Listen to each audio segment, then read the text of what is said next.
106.5.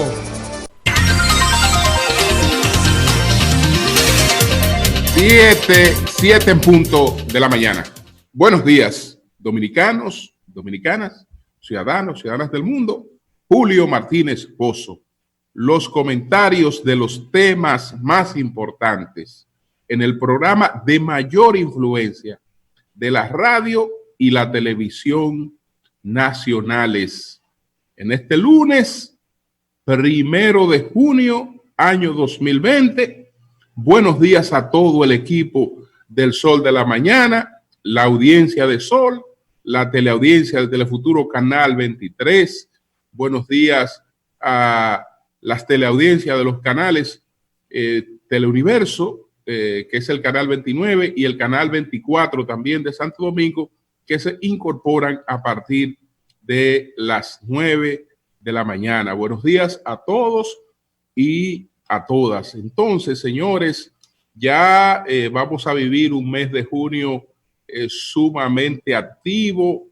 Este es el único mes que tenemos para el desarrollo de los preparativos para las elecciones del día 5 de julio. Y entonces los días van a ser días muy, muy intensos, con muchas informaciones, muchos cambios. Ya vamos a una dinámica de vida totalmente agitada en este mes de julio. Entonces, nuestra agenda para el día de hoy: el 59 aniversario de la decapitación de la tiranía trujillista, que se conmemoró el pasado sábado; la aprobación de la extensión del estado de emergencia por 12 días adicionales; y una ostensible variación de la correlación de fuerzas en la Cámara de Diputados. Los escenarios de exposición y debates de las candidaturas presidenciales: la candidatura a diputado de Víctor Gómez Casanova; el inefable derrotero de las protestas sociales en los Estados Unidos. Y entonces hay un registro, hay un cambio en el cuadro electoral que ya está recogido por distintas mediciones.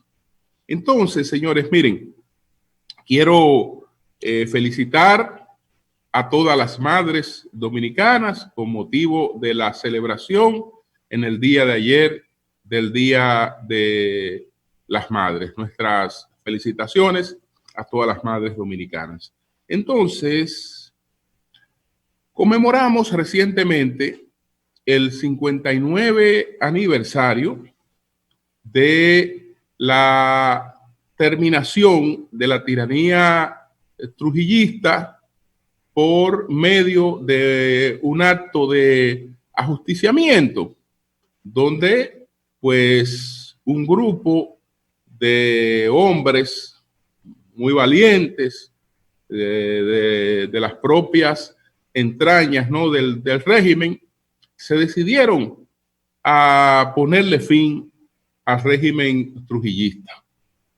Una dictadura no surge, no se da por la voluntad de un hombre, no se da porque un hombre de repente aparezca en el escenario y diga: voy a ser un dictador y voy a crear una dictadura. La dictadura la crean las condiciones que se van dando, tanto interna como externa, porque tampoco hay dictadura, no hay dictadura sin apoyo externo. No hay dictadura propiamente local, sino que si no hay una ramificación de apoyo externo, no hay posibilidad de que se mantenga una dictadura. Entonces, aquella sociedad dominicana que desde el propio surgimiento de la República vivió muchos periodos de inestabilidades y de cambios, de caudillismo, de una serie de cosas que hacían imposible pues una etapa de crecimiento económico, pues parió la dictadura trujillista, y aquella sociedad, cuando alcanzó un grado de madurez y desarrollo, también salió de la dictadura trujillista. Pero no solo salió la sociedad dominicana, sino que los factores geopolíticos que sustentaban esas dictaduras también cambiaron. En la República Dominicana hubo una dictadura como la de Trujillo, cuando el panorama internacional y el panorama de la región estaba dominado por dictaduras. Cuando la región pasa a otra etapa, el país también pasa a otra etapa. Es cierto que fue un periodo, en términos de lo que son las libertades públicas, los derechos humanos, fue un periodo de oprobio. Fue un periodo de oprobio que no quisiéramos que nunca más se crearan las condiciones para que se volviera a reproducir, aunque ya en términos económicos tuvo un impacto realmente de desarrollo. Entonces, eso es lo que tiene que ver brevemente, ¿no?, con el 59 aniversario de la desaparición de la tiranía trujillista, que por la agenda que tengo para el día de hoy no puedo detenerme en un análisis histórico un poquito más profundo, un poquito más detallado. Entonces, vámonos a la aprobación de la extensión por 12 días de el periodo de emergencia. ¿Qué fue lo que pasó en la Cámara de Diputados? ¿Por qué se logró que una oposición que había hecho pronunciamientos radicales de rechazo a la extensión, de repente llamara a un acuerdo, llamara a una negociación para llegar a un acuerdo? ¿Qué fue lo que pasó? Hay una pequeña historia ahí que se publica hoy en el Diario Libre, que dice que supuestamente lo que pasó es que a la hora de la votación, Máximo Castro Silverio advirtió que si no votaban por la extensión, el gobierno iba a culpar a la oposición de todo lo que pasara a partir de eso, y que iba a ser perjudicial para la oposición el hecho de que rechazaran la extensión, y que por eso ellos cambiaron de opinión repentinamente. No, eso no es verdad, eso es un cuento chino. Eso es un cuento chino, porque se supone que esa reflexión esos partidos no la hacen en la Cámara de Diputados. Esos partidos tienen sus instancias donde se discute la agenda diaria y ellos prevén todas estas cosas. Y ellos fueron a la Cámara de Diputados el pasado sábado con la línea de repetir lo mismo que ocurrió el viernes. ¿Qué fue lo que ocurrió el viernes? Que no hubo posibilidad de colocar el tema en la agenda.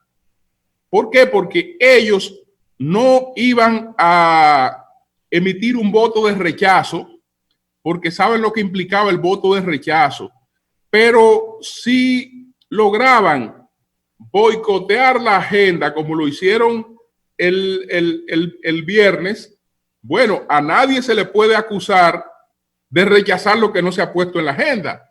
No es que la oposición había rechazado la extensión del periodo de la emergencia, es que la incapacidad del gobierno y del partido de gobierno, que ya había perdido el control en la Cámara de Diputados, lo llevaban a una postura de debilidad tal que no tenía ni siquiera capacidad de colocar un tema en la agenda.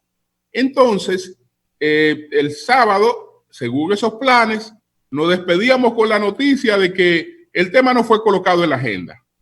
Entonces, probablemente con las gestiones de distintos sectores de la vida nacional, los opositores el lunes o el martes, planteando que atendían peticiones de sectores de la sociedad, a pesar de que no confiaban en el gobierno y a pesar de reiterar una serie de denuncias sobre el gobierno, iban a ir a aprobar una parte de la extensión. Esos eran los planes. Es decir, vamos a boicotear la agenda, que si no lo ponen en agenda, no nos ponen ante el compromiso de tener que votar a favor o en contra. Y a eso fueron. Naturalmente, en la sesión se encontraron con una sorpresita. ¿Cuál fue la sorpresa con la que se hallaron en la sesión? Que al votar por los temas de agenda, el proyecto de extensión de la emergencia alcanzó los votos necesarios para su colocación en la agenda. ¿Qué le dijo a ellos rápidamente eso? Pero ven acá, los votos que se necesitan para colocar el punto en la agenda son los mismos que necesitan para la aprobación, y probablemente ellos usaron nada más los votos estrictamente necesarios para colocar el tema en la agenda. Eso quiere decir que deben tener incluso el colchón para la aprobación del proyecto de la extensión. Entonces, ahí es que se percatan que la extensión se iba a aprobar el sábado con o sin el concurso de la oposición. Y al verificar, porque lo verificaron en la votación, al verificar en la votación que los votos estaban, porque me refiero a la votación para colocar una agenda, porque la otra votación ya no tenía importancia, porque la otra votación, la de la aprobación, ya fue sobre la base del acuerdo entre todas las fuerzas. Entonces, cuando ellos se dan cuenta que están los votos para la aprobación de la emergencia, ahí piden el cuarto intermedio, piden el receso, vamos a hacer un receso, y analizan la situación, y ahí entonces es que plantean, bueno, vamos a ponernos de acuerdo. Vamos a ponernos de acuerdo, y plantean 10 días de extensión, etcétera, y se negocian 12 días. Yo creo que lo mejor fue así, porque independientemente de que existieran en la Cámara de Diputados el sábado y estaban esos votos para aprobar la extensión por los 25 días que estaba solicitando el gobierno, yo creo que son mucho mejores frente a las circunstancias que estamos viviendo, 12 días concertados que 25 días, digamos, polémicos y fruto del enfrentamiento. Como lo que estamos viviendo requiere de la colaboración de todo y de la conciencia de todo, yo creo que cuando la extensión es aprobada por todos los partidos, se le envía un mensaje importante a la sociedad sobre la necesidad de respetar esa extensión y de acogernos a la medida de esa extensión. Pero repito, lo que llamó a la reflexión y lo que provocó el cambio tanto en el PRM como en Fuerza del Pueblo fue convencerse de que los votos estaban, y de ahí el chisme con relación a unos diputados de la Fuerza del Pueblo que incluso se anunció que podían ser expulsados de la Fuerza del Pueblo. Yo lo dudo que eso ocurra, porque eso no solo debilitaría mucho más a la Fuerza del Pueblo, sino que oficialmente si se produjera la expulsión de los diputados Gilda Moronta de La Vega y Montero Lebrón de Barahona, con esos dos votos, el PLD vuelve a tener la mayoría en la Cámara de Diputados. Es decir, ya tiene 96 votos, tendría 96 votos. Es decir, que eso no solo debilitaría la fuerza del pueblo, sino que sería inmediatamente ya devolverle la mayoría al PLD, que parece que también tiene otros votos y que otros votos iban a expresar ahí en la votación de haber sido necesario. Pero lo mejor fue la concertación que se dio exactamente por lo que estoy planteando.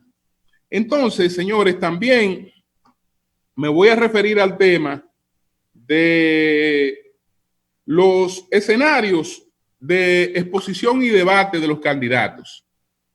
Esta semana hay dos escenarios en los que los candidatos estarán presentes. Y hay un escenario en el que los candidatos no van a estar presentes, que es el que está programado para el 22 de junio, el debate de ANGE, de la Asociación Nacional de Jóvenes Empresarios. Ahí los candidatos no van a estar presentes. ¿Por cuál razón? Una razón elemental, el único que ha aceptado, porque Luis dice que está dispuesto, pero no ha confirmado, tenía que confirmar a más tardar el viernes. Él no ha confirmado su participación en ANGE, como tampoco la ha confirmado Gonzalo. El único que ha confirmado su participación en ANGE, ¿quién es? Nada más y nada menos que Leonel Fernández. El hombre que no le fue a un debate a nadie cuando tenía un posicionamiento electoral importante. Es decir, cuando él tenía un posicionamiento electoral importante, no le fue a un debate a nadie.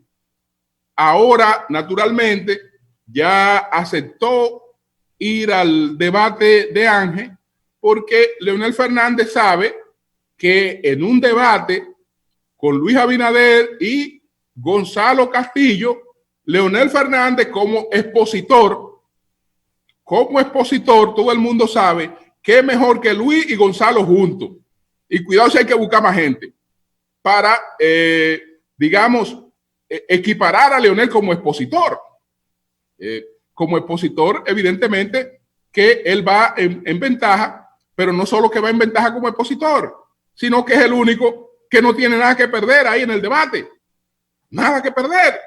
¿Por qué? Porque lo que tienen que perder en un debate son los candidatos punteros.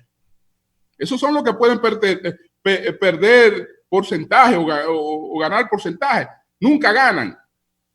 Nunca ganan. Lo único que puede hacer un candidato bien posicionado en un debate es perder.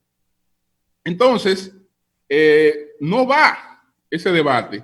No va porque Luis, desde luego, no quiere ir tampoco, aunque ha dicho que no tiene problema, pero no quiere ir. Ahora, Luis lo que está buscando es justificar que él no va porque Gonzalo no fue y que por eso él no va. No, él no va por la misma razón por la que no va Gonzalo, porque ellos dos no buscan nada en un debate con Leonel Fernández, absolutamente nada en un debate, y el problema tampoco es debate, porque el problema no es de si usted es mejor opositor que yo, no.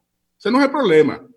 Eso no es el problema, porque si fuera por eso, pues ya usted sabe, se buscan oradores y expositores para todas las cosas. No, lo que tiene que ver con la gerencia y es otra cosa. Entonces, lo de Ángel no va. Lo de Ángel no va porque ni lo quiere Luis, aunque diga que lo quiere, y no lo quiere Gonzalo, que no está de hipócrita diciendo que lo quiere. Ninguno de los dos lo quiere porque es un escenario que nada más sería para Leonel Fernández, y Leonel Fernández tampoco tiene mucha calidad para hablar de debate, porque cuando él era un candidato con importancia él sigue teniendo importancia en el mercado electoral. Sigue teniendo importancia, pero yo me refiero cuando él era un candidato puntero, cuando él era un candidato de primer orden, nunca le fue a un debate a nadie. Entonces que no venga ahora con que él es un hombre partidario de lo que él nunca fue en la vida. Por lo menos en su vida protagónica como líder político. Entonces están los otros dos escenarios, que son el escenario de la Cámara Americana de Comercio y el escenario de la Asociación de Industrias. En ambos escenarios, pues ahí estarán los candidatos. Por ejemplo, mañana es el escenario de la Asociación Nacional de Industria.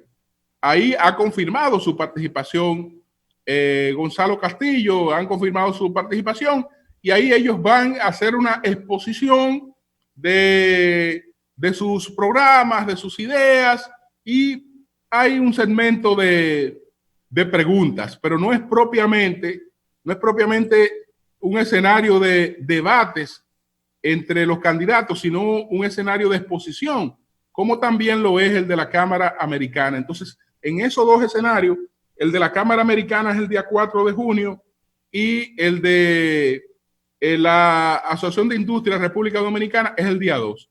Ahí no veo ningún inconveniente y esos dos escenarios, pues lo veremos con la asistencia de los tres principales candidatos. Entonces, eso es lo que tiene que ver con esa parte, ¿no? De los debates, de estos escenarios en los que estarán presentes los candidatos. Bueno, como estamos en una fase ya, digamos, en una fase final de un tramo electoral, estas son las etapas donde se verifican los cambios y la mayor cantidad de movimientos. Entre esos movimientos está el anuncio de que Víctor Gómez Casanova se va a presentar como candidato a diputado del PRD por la circunscripción número 1 del Distrito Nacional. Ya Víctor Gómez Casanova había sido diputado por la circunscripción número 2. No hay problema en que lo sea por la circunscripción número 1, porque cuando él fue diputado por la circunscripción número 2, él vivía en la 1. Él vivía en la 1, lo que pasa es que también él había vivido en la 2.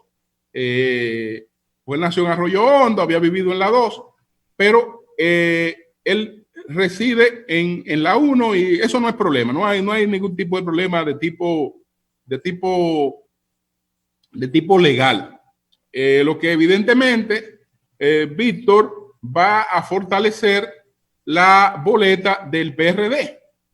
Va a tratar de darle fortaleza a la boleta del PRD, que lleva como candidato a senador a Rafael Paz, pero que ya sabemos que la elección de los diputados no tiene arrastre con la del senador, es independiente. Entonces el PRD en la capital va con sus candidatos a diputados. Por una parte va Leila Mejía, va pues la expresidenta de Acroarte, Emily Valdera, va también pues Wilfredo Alemani, tengo entendido, van una serie de figuras. Joel Díaz. Sí, Joel es del partido, van una serie de figuras y ya lo de Joel estaba definido hace tiempo.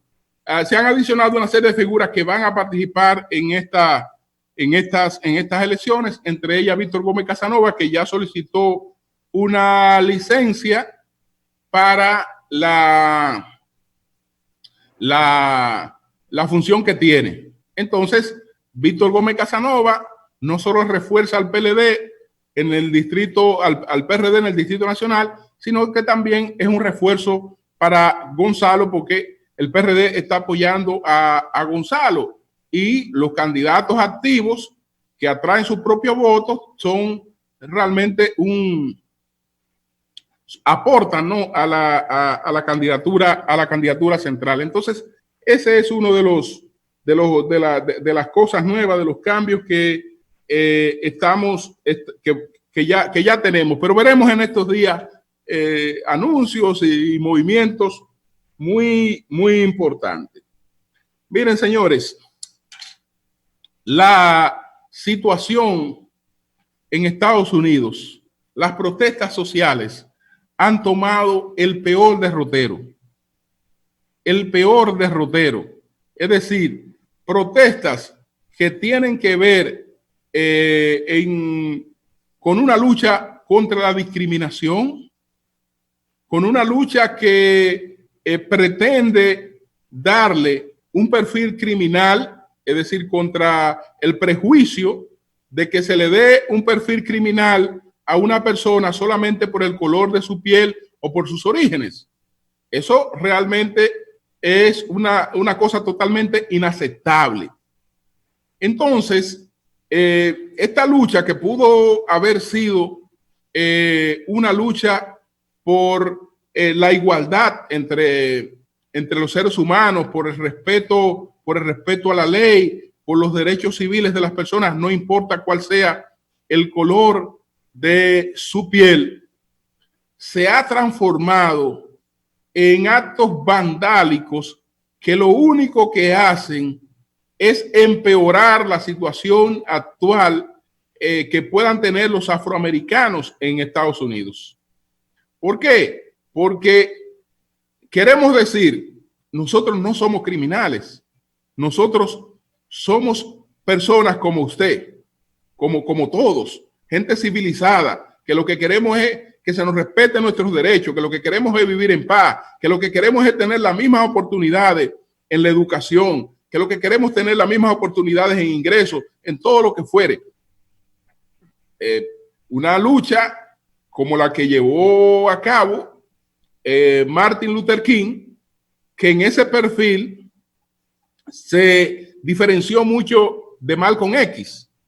Mientras Malcolm X defendía como nadie, como el propio Martin Luther King, los derechos de los afroamericanos, Malcolm X lo defendía con un discurso de odio, con un discurso de separación. Martin Luther King no hacía separación entre las personas. Es decir, procuraba la convivencia entre negros y blancos, todos como ciudadanos con igual categoría, pero no, él no pregonaba una superioridad o un odio racial, nunca lo pregonó, a diferencia de Malcolm X. Entonces, ahora, esto es peor que Malcolm X y digamos la línea de lucha que tenía. ¿Por qué? Vamos a demostrar que nosotros no tenemos un perfil criminal cometiendo acciones criminales. Es decir, asaltando tiendas para llevarnos todos los iPhone, llevarnos una serie de cosas así. Ahora mismo, que de costa a costa en Estados Unidos se han desarrollado protestas que han motivado un toque de queda en 39 ciudades y condados, la característica principal de esa protesta ha sido el vandalismo.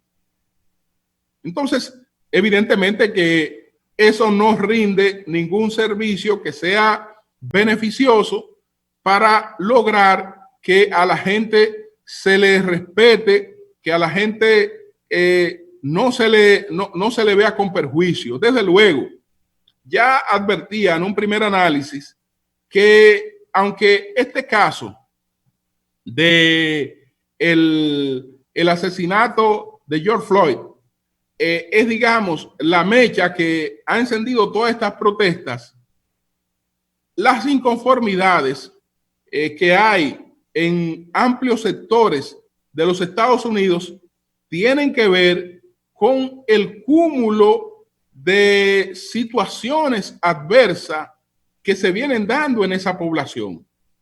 Una población que, como decía recientemente, empobreció hace tiempo, pero no se había dado cuenta porque con el crédito, con el dinero plástico y el crédito, mantenía las cocheras llenas de vehículos. Es decir, si yo mantengo mi cochera llena de vehículos y en la sala de mi casa tengo aparatos modernos y estoy en una dinámica de consumo, yo me creo la película de que mi nivel de vida no ha descendido. Había descendido hace tiempo porque, como expliqué, la capacidad de ahorro del trabajador estadounidense, del trabajador medio estadounidense, ya en el primer decenio de este siglo no existía. Pero no era que no existía solamente la capacidad de ahorro, era que su nivel de endeudamiento era 130 o 140% más que sus ingresos. Que cuando estaba a punto de percatarse de esa situación, por la crisis que vivió el tema de las tarjetas, surgió la burbuja inmobiliaria. Entonces, con la burbuja inmobiliaria, a la gente se le hizo creer que seguía siendo rica. Tú no tienes problema. Tú tienes una casa y esa casa ahora lo que está es subiendo de valor.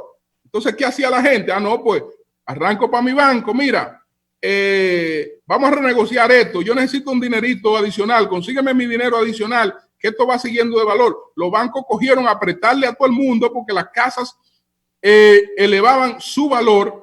Y fíjense cómo una sociedad que viene de una crisis económica, de un colapso de la economía familiar, porque nunca antes tantas personas, no empresas, no, tantas personas se habían declarado en quiebra. Y eso fue mucho antes de la burbuja inmobiliaria. Entonces, después se juntó esa crisis con la de la burbuja inmobiliaria. Ahora viene otra crisis. Ahora viene otra crisis. Entonces, todas estas cuestiones sociales acumuladas ahí, van causando resentimiento porque el modelo económico que ha estado vigente es un modelo económico que solo enriquece al 1% de la población, mientras va mandando cada vez más por debajo de los niveles de pobreza a un mayor número de la población. Entonces, cuando usted tiene ese caldo de cultivo en una sociedad que se creía rica, que de repente lo que ves es la cara de la pobreza, desde luego que con cualquier mechita enciende. Pero el camino que se ha tomado ha sido un camino totalmente, digamos, negativo, que nada aporta, que por el contrario, con ese camino no están de acuerdo, incluso ni siquiera la mayoría de los afroamericanos, porque nadie quiere que se le vea como un asaltante de tienda o como que lo que quiere ir a una tienda a colocar, a hacer desorden y a robar. Porque entonces yo no voy a generar respeto como cliente si ese es el mismo perfil que yo quiero reproducir. Entonces, eso es lo que tiene que ver con eso. Miren, yo hice una referencia en el día de ayer a los primeros datos que recibí de una encuesta levantada en terreno. Todas las encuestas que se han publicado hasta ahora, incluyendo la de Luis Abinader, la que hace Luis Abinader, que es la del Centro Económico del Cibao, la encuesta de él, incluyendo la encuesta de Luis Abinader, reflejan ese cambio en el crecimiento del candidato del PLD. Y otras encuestas ratifican ese cambio. El único detalle que ya hemos destacado en el caso de la encuesta de Luis Abinader es que en su encuesta él no baja. En su encuesta él no baja, pero el otro candidato sube. Y todo el mundo sabe que si un candidato sube, otros candidatos bajan. Entonces, ayer di a conocer en un Twitter que publiqué, di a conocer los resultados, los datos así que me arrojaron de esa encuesta, que yo la refiero. Yo no vivo haciendo referencia de cualquier cosa que me dicen. Para yo hacer referencia de estos números, tiene que ser para mí una encuesta confiable, que en otras oportunidades es de la que me he valido para establecer algunos juicios. Cuando planteé siempre que la situación del PLD en términos internos iba a ser de empate entre Leonel y de Gonzalo, lo hice siempre basado en estos estudios. y la percepción que tenía sobre lo que iba a ocurrir ahora en las elecciones también estaba en gran medida basada, en las elecciones municipales, estaba basada en estas mediciones. Entonces, en ese primer corte, los resultados, estoy hablando de una encuesta hecha en terreno, entrevistas a lo tradicional. Gonzalo Castillo, 48%. Luis Abinader, 42%. Leonel Fernández, 8%. Vamos a ver otras encuestas, a ver qué plantean. Pero esos son los resultados de esa encuesta, donde yo he hecho referencia a esos datos. No era la única persona que estaba donde se ofrecieron esos datos.